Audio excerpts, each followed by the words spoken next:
Simon from simonwoods.com. I've got a couple of questions that someone's, well, different people have asked me over the last few weeks, so I thought I'll address them together. First one is, can you mix wines to get new flavours to taste? And on the back of there, do you recommend blends, e.g. Shiraz, Grenache? Well, first of all, the thing about blending your own wines at the table, there is nothing, it doesn't say on the back of a bottle, do not mix this Chardonnay with Cabernet Sauvignon. You're very welcome to make your own rosé by mixing the two together. Hopefully the winemaker will have done a reasonable job in the first place, so you don't need to do that as much. But to be honest, I often have times when, and you might have seen me when I'm doing some of the videos of doing the wine tastings, there'll be some wines that I think, oh, that would be so much better with a little bit more of that. What I sometimes find is that there are wines that, well, I suppose I divide them into the wines that have got too much flesh and wines that have got too much backbone. Some of them are a bit bloated, some of them are a bit on the over skinny size. And if I can put a little bit of the fatter one into the skinny one and make it to more a normal size, or vice versa, then that's great. As I say, the winemaker may have done that in the first place, but it's often you end up with a wine that's maybe not exactly to your taste. I mean, you think about our taste in clothes, music, people. It's all different. Some people like skinny people, some people like larger people. So it could be that the winemaker's made a wine in a certain style.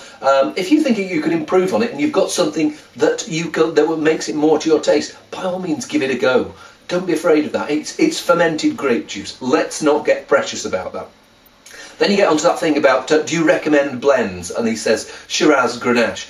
Well, there are some grape varieties that work really well just by themselves. And they're things like Riesling. You mix Riesling with other things and it's never quite as good as it is by itself. Then there's Pinot Noir. You can mix Pinot Noir with other things, notably Champagne. Pinot Noir with Chardonnay and some other stuff as well.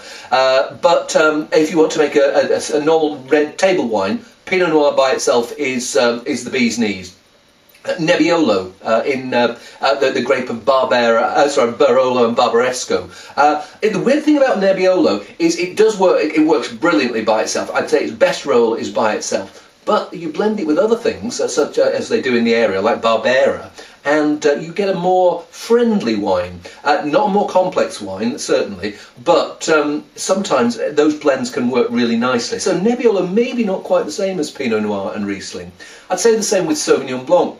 Sauvignon Blanc by itself, it's like a mouthful of spring, but you sometimes want, you sometimes think, well, can I have a little less greenness and a little more gravitas? So you'll find blends where, well, in Bordeaux the classic one is put a bit of Semillon in there to fatten it out. In other parts of the world, sometimes they'll add a little bit of Chardonnay. Again, that idea of adding a little more flesh to it. So for me, it's don't get preoccupied with, don't go down too much down the I only like Cabernet Sauvignon mentality, I only like Shiraz unblended mentality. Because what you'll often find is that when it just says Shiraz on the label, there are some countries where you're allowed a certain percentage of other grapes in there, and you don't have to put it on the label. I think if you sell them in the UK, it's got to be as long as it's under 15%. And it meets the regulations of the place where you've made the wine, then it can just say Shiraz on there, it can just say Cabernet Sauvignon.